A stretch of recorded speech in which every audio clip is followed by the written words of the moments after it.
Hello, everybody, and welcome to Talk About TV, I guess. I don't know. Because, of course, as you are aware, if you are familiar with the channel, Talk About has exclusively been about video games. But originally, when it was concepted, it was just an outlet for me to talk about anything. And believe it or not, I ran the numbers, I did the math, ran the calculations, crunched the numbers, all of that. And it turns out, in the Venn diagram of people who want to make content about video games and the people who want to make content about, you know, comic book movies and shows and stuff, it's pretty much just a circle.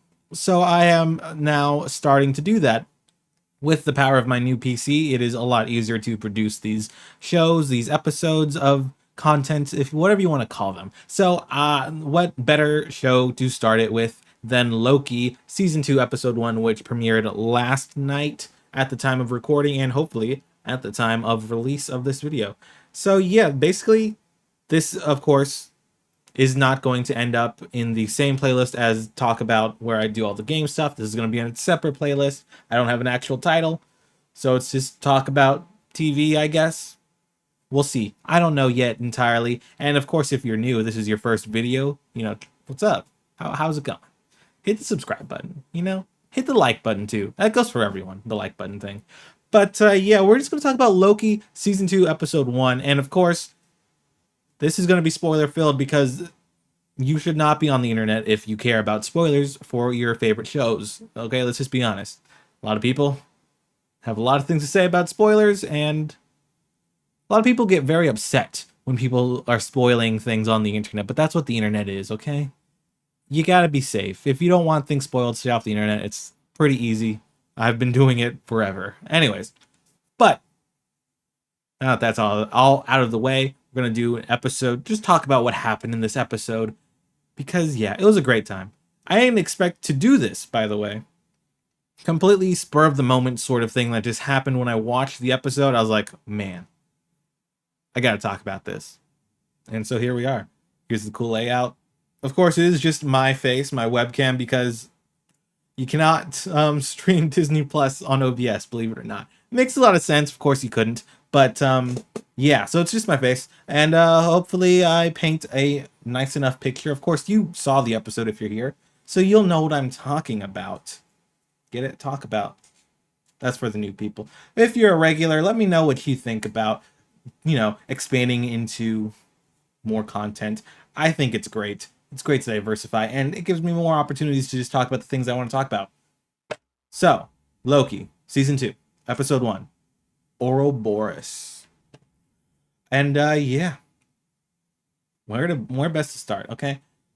The best way to start this conversation about Loki Season 2, Episode 1 is that it continues to be the best show, the second best show on Disney Plus. For the longest time, it was the best show. Of course, things changed when Andor came out. Let me back it up a little bit and start off by preface this by saying, I think Loki is the best show, the best MCU show on Disney Plus, and the second best show overall. And yes, Loki Season 2, Episode 1 continues that trend. And yeah, it immediately picks up right where we left off, of course, with Loki having just come face to face with He Who Remains at the end of time, of all time. And Sylvie has just knocked him back into the TVA. And then she killed He Who Remains, unleashing the possibilities of all these variants to just, exist and invade each other, which is supposedly, as he says, He Who Remains says, culminates in a multiversal war. And Loki is very, very distressed about this whole thing. He goes straight to Mobius. You saw the episode. I'm not going to do a beat-by-beat plot breakdown. You saw it. But yeah, when Loki goes to tell not Morbius, Mobius what has happened, we find out that it's not a different universe that Loki is sent into, because that's what a lot of the theories were at the end of Season 1, that he's in a different timeline. Turns out, which we find out, is that he is on the same... Okay, this is where things get a little confusing with the whole MCU time travel, multiverse explanation thing. Turns out Loki is still on the same timeline, but he is in the past. As right? Yes. And we see this where he goes on the thing, he hops on a very Coruscant looking thing, and hops over to where Casey is, our good friend Casey from last season. And he also doesn't recognize him. No one recognizes him because it's the past, we find out.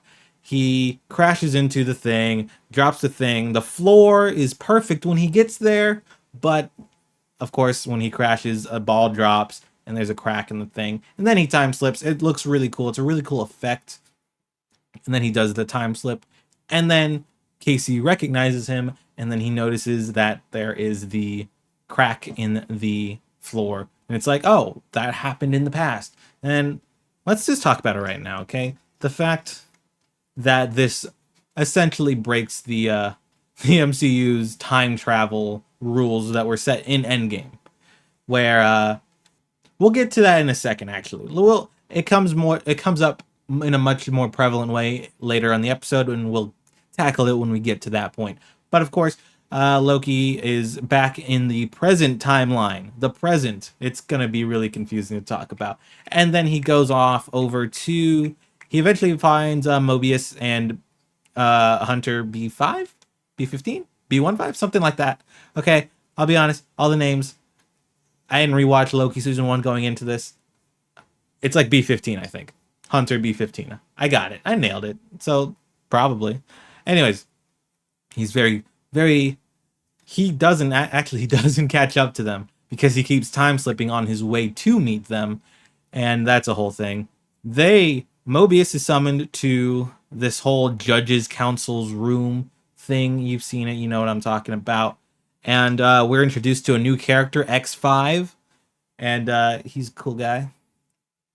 He's a really cool guy because he walks around like this. He holds his vest, his armored vest, and on his gloves it says X5, and it's just like, this guy's a dork. Okay, that's what I'm saying about this guy. Okay, he seems like a big dork. He seems maybe has mommy issues too as well. I don't know what's going on with this guy. We'll see what happens in the next 5 episodes, I'm sure. But of course, Loki is still in the past, but he is in the same area that they are in, and he sees Jonathan Majors' face all across the wall, and there's a tape recording of Jonathan Majors. Excuse me, Kang. Do we want to call him Kang? Is he, or are we going to continue to call him he who remains for Loki? Because it's you know what I mean. It's a Kang variant. You understand. And yeah, he is just talking to Renslayer by the sound of it, thanking her for being a part of his team and all of that jazz. And then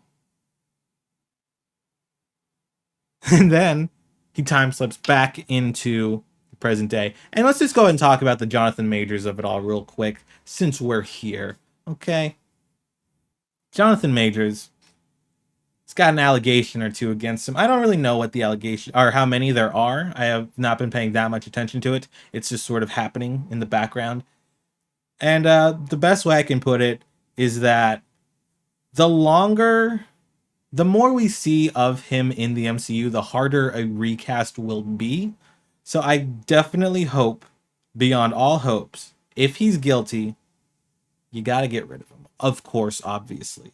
But I do hope if he is proven innocent, not just like, okay, that's the court system is just like, yeah, it's fine.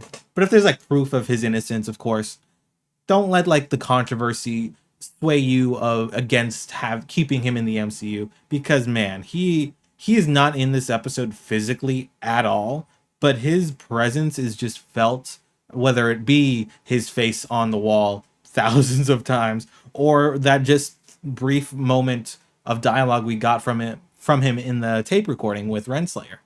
All of that just really goes to like build up this Kang character more so than even Ant-Man did in Quantumania. And they had a whole movie dedicated to the guy. And this episode does far more for the character of Kang than that entire movie of Ant-Man did. Because not only is it those little presence, the sense that he's there. It's Loki's urgency, that sense of urgency that Loki has of we need to figure this out. We have to put a stop to him somehow. We have to figure out how to do anything. We have to find Sylvia, all of this stuff. He's just so the way the desperation on his face, the way that Tom Hiddleston carries that performance, that really sells it far more than no offense to Paul Rudd. Love Paul Rudd. Great guy. But he did not his character of Scott Lang did not have the sense of, urgency and desperation of Kang is a really big threat and we got to deal with it. It was more, hey, this is something that's happening and I'll deal with it. Not this is going to end every world possible. And that's what Loki's got going on with this show, and he really sells it, and it's great. But yeah, we're back at the Judges Council, and it's a weird scene because there's that one guy who's just asleep, and it's just like, this is so Loki. Loki, the show has always been just weird. Just that perfect amount of weird, though, that I just love. And it's here where, it's a good time as any to talk about how the set design is still just perfect. It's perfect. And it's a breath of fresh air. No offense to Ahsoka, but it's a breath of fresh air directly coming off of Ahsoka into Loki, where Ahsoka's sets they're fine. There's nothing you stop and really notice. Loki, on the other hand, great. There's the TVA in general has always looked really cool to me, and I really like all the little posters they have. There's a poster that said that your lunch breaks can only be 17 minutes, and you have to keep your chitter chatter down. It's a cool time. It's a cool little set design they got going on there, and I really like it. It's not just wandering a green hill zone or something like that. I just made a Sonic reference. I did not mean to, but yeah. What else do I have on my list here? The time slipping effect. Yeah, I've talked about the time slipping. I don't remember. That's the thing that happens when I just talk into a mic and looking at a camera. I don't know all of what I've said. Maybe I already said it, but the time slipping effect looks great. And this is a really funny moment where, man, the comedy is just so good, okay? It's Mobius and Loki. And of course, Loki time slips, and Mobius is like, whoa, reacting to it as anyone does, because it looks very painful. And they're just having a back and forth about how Loki's like, it's fine. And Mobius is like, yeah, it looks pretty okay. And then they're in the elevator. You saw it. It's so funny. It's just so funny. Where Mobius breaks it down to him. He's like, it looks like you're dying and being born at the same time. And then Loki's like, what? You told me it didn't look fine. It looked fine. And Mobius is like, I lied. And it was really good. It was really good. Wow. I lied. Wow. That's not very good, Owen Wilson. I'm sorry. Apologize to everyone affected. Oh, and then also even make it to the cherry on top of this comedic bit is that Mobius is just like, what do you think? Doesn't that look awful? He's just talking to a random lady who's also on the elevator with them, and it's just like, it's the panning of the camera, the framing on just them, and then it pans just to this other person who was here the whole time. Great. It's the best show. It's the best Marvel show, the second best show on Disney Plus. Still. And of course, the whole thing is that Mobius is like, before we do anything about this He Who Remains guy, Loki's telling him all about him. He's talking him up a lot as well on the way to Ouroboros, who will, help with this sort of time slipping thing to see if he has anything that can help Loki with his time slipping problem. And yeah, the whole way there, Loki is really just talking up He Who Remains, talking about how he's a really big threat. Oh, and he says this really cool line. Loki says, we met the guy at the end of time and he made sense. And that's such a cool line to me.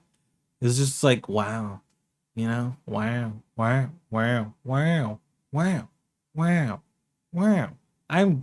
I was better. I think earlier I did a better Owen Wilson impression. Anyways, really cool moment. He's just breaking it down. And then there's another line that I really liked. I don't remember it off the top of my head, but essentially it was like, oh, I think I got it. I got the basis of it. You'll know the line, I'm sure. You've seen it.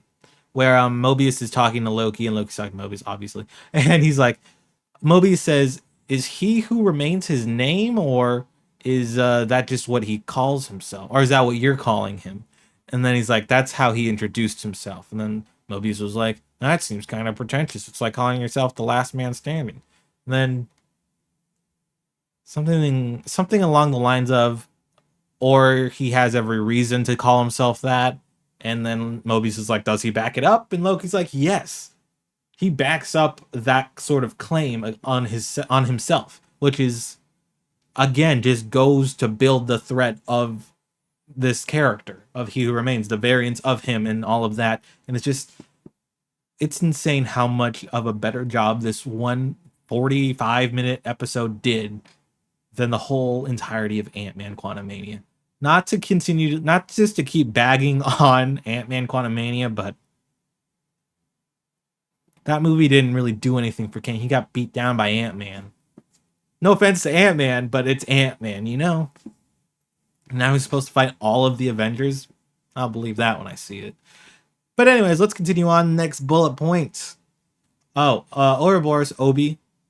I don't know how to pronounce the actor's name. Ki Hu Kwan? I don't know. I'm sorry if I butchered that. But he's great in this show. He's so funny. And he seems like a really nice guy with a heart of gold. I gotta be honest and admit, I have not seen Everything Everywhere All at Once. Give me 1 second, actually. It's really weird that I haven't seen it because I own it on 4K Blu-ray. Because, of course, when it was being talked about, everyone was like, "Oh, it's the best movie ever made. The best movie this, best movie that." And then I was like, "Okay, well, I gotta get it physical, of course, because that's the way to go." And then I just never watched it. It's still in the plastic wrap and everything. One of these days I will, okay? If two people in the comment section tell me to watch it, I will. How about that? Or I'll watch it whenever I feel like it. Anyways, he's great. So being the first time I've seen him on the screen since Indiana Jones, really cool to see him again. He does great in here. And yeah. This is the moment I was talking about earlier, where with the time travel rules, and essentially them being, I have the hiccups, I apologize, with the time travel rules being broken like so quickly, because of course in Avengers Endgame, Hulk breaks down to Hawkeye, Scott's there, Don Cheadle's there, or Rhodey is there. Maybe it's Rhodey, maybe it's a Skrull, I don't know. Never really confirmed or denied where it takes place, of course. But yeah, Hulk is breaking it down. You can't go to the past and expect something to change in your present because you're, how did he say it? He said when you go to the past, you can't change your present because your present then becomes your past. It's a whole thing, essentially saying that it's not the same way that like Back to the Future does it, or any of those other movies that Scott Lang just lists out for you there. But instead, what happens in the new rules, I'll give it a pass, I guess, because the time works differently in the TVA, and in Endgame they were doing quantum time travel. Maybe the quantumness of it, alters how it works. I don't know. Maybe they just didn't really think it through all that much, but I really like it in this show, so I give it a pass because it's handled very cool. In a very cool way, so it's fine, in my opinion. I'm sure some people don't really appreciate it, just, going back on their own laws, their own rules, but I don't mind it because it pays off in a really cool way, where the scene is them going to Obi, and then, of course, Loki gets time slipped to the past, and then it's a really cool back and forth with Mobius in the present, Loki in the past, Obi in the past, Obi in the present, and it's a really cool time where, because in the present, Obi has no idea about time slipping or how to do any of that, but because Loki gets sent to the past, he tells him, "Hey, this, that, and the other about time slipping," and then by the time we get to the present, Obi has successfully done all the researches and all the jazz needed because Loki told him about it, asked him to do the stuff, so that by the time we get to the present, it's all there, which is really cool because that of course, directly goes against the endgame thing where when you go to the past, you affect your future, which Loki did. It was really cool, I thought. Especially because Obi reacts the same in the past and the present. And it's not so much as a, oh, this has happened and it's always happened.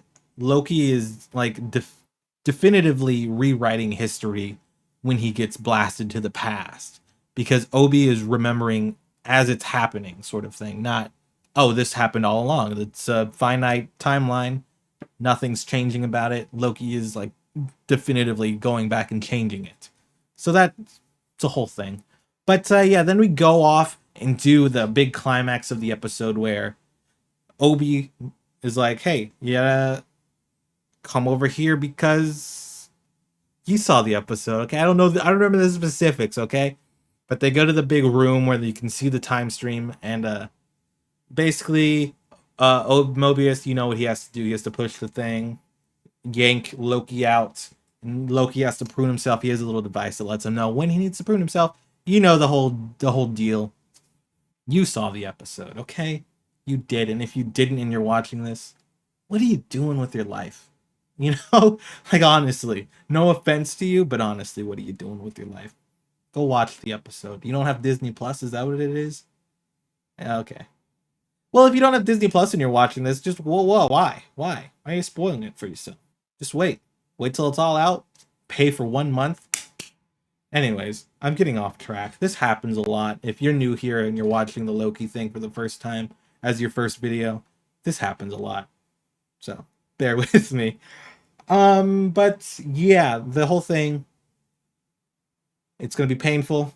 Also, Mobius in this scene is great, where Obi is just breaking down what he has to do, and what if he doesn't do it, he'll get his skin peeled off and all that, and Mobius just goes,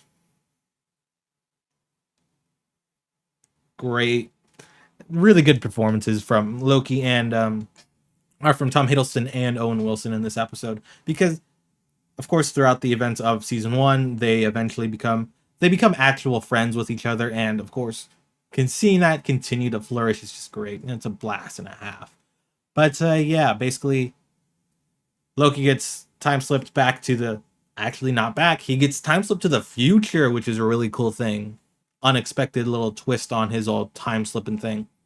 And then Mobius has to go do the thing and hope that Loki is able to prune himself in time. Of course, it's epic. It's just an epic moment. The music is swelling. The music continues to be amazing. It was so good in season 1, and of course, it uses the same themes, the same tracks. So hearing them again against this epic backdrop of the timelines like splitting, it's such a cool looking scene. It's just, this is the type of scene that honestly I felt like I was watching the season finale, which was weird because I was like, this is like a lot of stakes, high stakes. Mobius could die, Loki could die, is what they're saying at this point in the show. And I'm like, wow, the stakes are so high right now, and the scope of this, the scale of what is on my screen, is just like massive. It's the actual timeline that we're looking at. So seeing that in episode 1, I was like, is this going to be like a time travel thing where they fail here and then Loki, time travels the next few episodes and comes back here into this moment and they do it right? I thought that was what was going to happen, because it seemed like such a big, huge moment. But no, they just did it and they succeeded. Except Loki, of course, they did give you that one moment where I thought they did lose, and that was gonna happen. But Loki, okay, let's follow Loki for a second. He's in the future, he discovers, and everything's in chaos, pandemonium abound, and then he's looking for a time stick. He's got to prune himself. You can't find a time stick.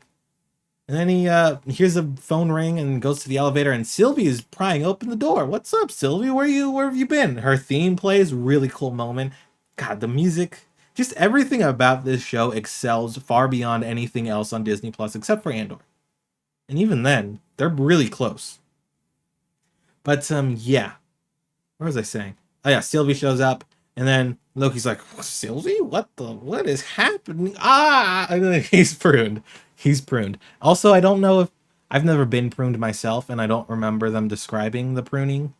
I mean, it sounds like it hurts, but Loki does a tear does fall from Loki's eye when he's being pruned. I don't know whether it's from pain or whether it's because he's seeing Sylvie again for the first time since she kissed and killed. Tried not killed him when since they kissed and was they fought and had a big disagreement. You remember season one, but yeah,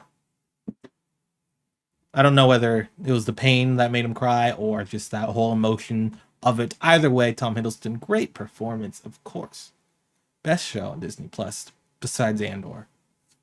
But yeah, and then they succeed, which is really cool.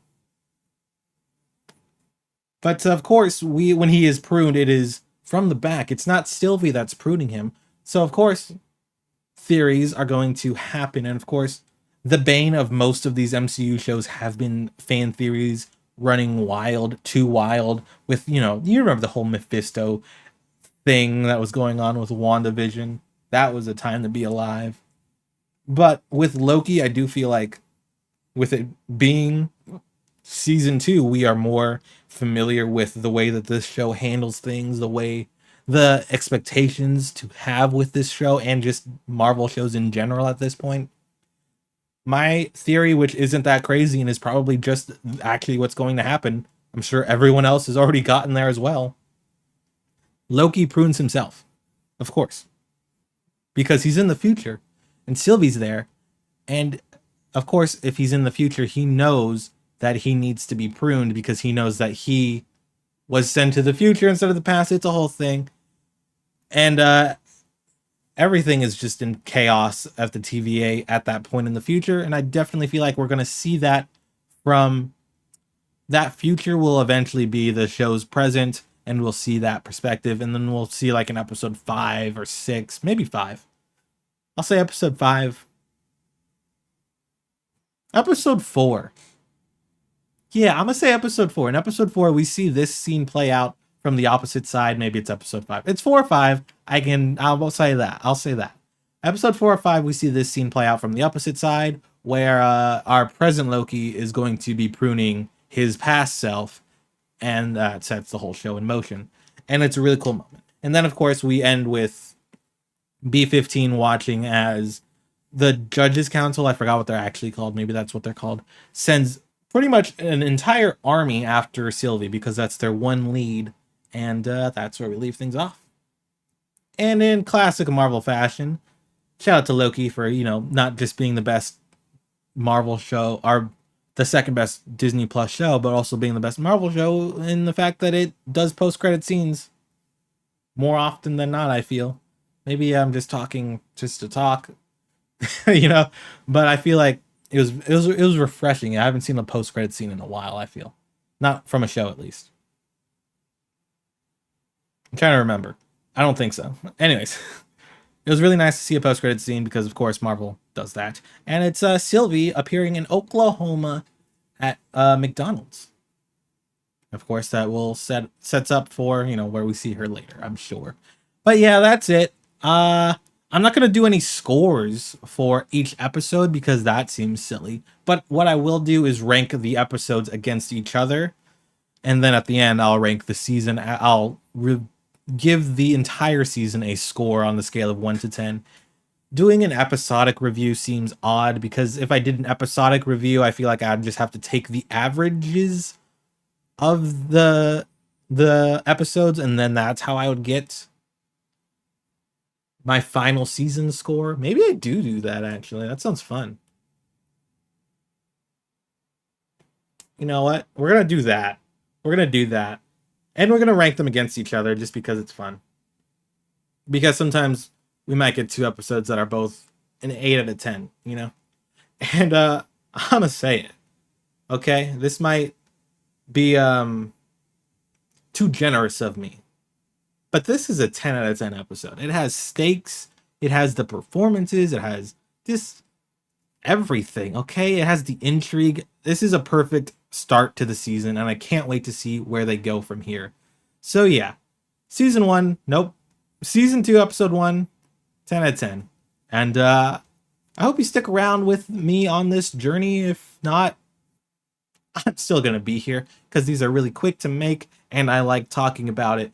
And it's been a blast being able to expand beyond just video games and just talk about all the things I want to talk about. As the title suggests, that's what it's supposed to be about. Anything I want to talk about. And yeah. So that's going to be the end of episode 1 of this Loki season episode review thing. Oh man, I really don't know what I'm going to call this. Is it a review? Breakdown? No, a breakdown implies like Easter eggs and all that. I'm just going to put Loki talk about Loki season 1 or season 2. I keep saying that. You'll see the title. You know what it is. It's Loki talk about season 2 episode 1. And it was great. You gotta go watch it. Of course, you already did. If you're at this point in the video, you definitely have already seen it. But what did you think of the episode? You know, is this one of your favorite episodes of the show? Is this one of the best episodes of TV you've seen? That might be a little too much. I might be going a little bit overboard. But you know, let me know all of that, what you thought of the episode in the comments below. Do you have any theories yourself for the show going forward? Let me know those as well. And honestly, at this point, I'm just rambling. So we're going to end this video right now. Stay tuned for next week, of course, as this is a week by week show. And, you know, I can't make an episode without a new episode of the show. This is going to be a weekly occurrence for this sub show of Talk About. I don't know. But yeah, until next week, stay safe. And watch a TV show or two, why don't you? You know? It's a cool twist on the outro because, of course, if you know in the outro, stay safe and play some video games. It's not about video games, so, you know, gotta twist it up. Anyway, stay safe and watch some TV shows.